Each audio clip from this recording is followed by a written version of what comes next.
Most people imagine the rich driving around in fancy cars with huge houses, maybe a yacht, and while you're at it might as well throw in a private plane. But some of the world's wealthiest people, billionaires who can afford whatever their heart desires, do quite the opposite. Instead, they opt for a simpler lifestyle, one in which frugality is maintained despite great accumulation and monetary success.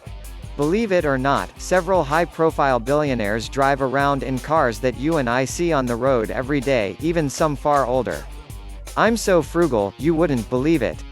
Serena Williams. Who are they and why do they drive cheap cars?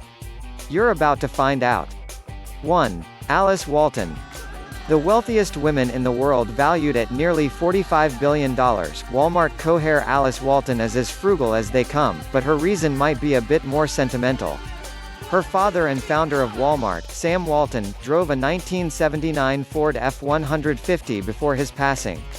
Now, Walton drives a newer, but still quite old, 2006 Ford F-150 King Ranch.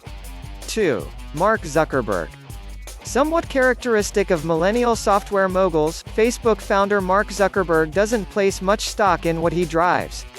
In fact, his reasons for choosing a modest Acura TSX valued at just $30,000, in addition to a Volkswagen GTI, are that it's safe, comfortable and not ostentatious.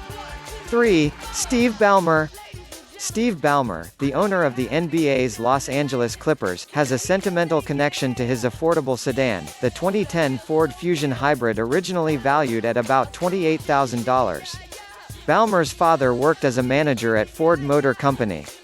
For that reason, Ballmer has strictly owner Fords throughout his entire life and even had his Fusion delivered personally by Ford's then CEO Alan Mulally. 4. Ingvar Kamprad. The founder of IKEA, Ingvar Kamprad, is notoriously frugal, claiming once that nearly everything he wears was bought at a flea market. He even became angry when he found out that the old furniture at the IKEA head office had been replaced with higher-end furniture, IKEA's very own product. For nearly 20 years, Kamprad drove the very same 1993 Volvo 240 gigaliters. He only recently replaced it due to a friend convincing him that his car was now so old it was dangerous to drive. 5. Warren Buffett. The king of frugal himself, anyone who's studied Warren Buffett knows just how frugal he is. He methodically orders the same one of 3 different options from McDonald's every morning for breakfast, $3.17 on the top end when the market is doing well and he wants to really splurge. In addition to that, Buffett drove the same 2006 Cadillac DTS for nearly a decade before his daughter convinced him, out of embarrassment, to upgrade to a new Cadillac XTS with a retail value of $45,000. Always methodical in his actions, he told Forbes, "I only drive about 3,500 miles a year, so I will buy a new car very infrequently."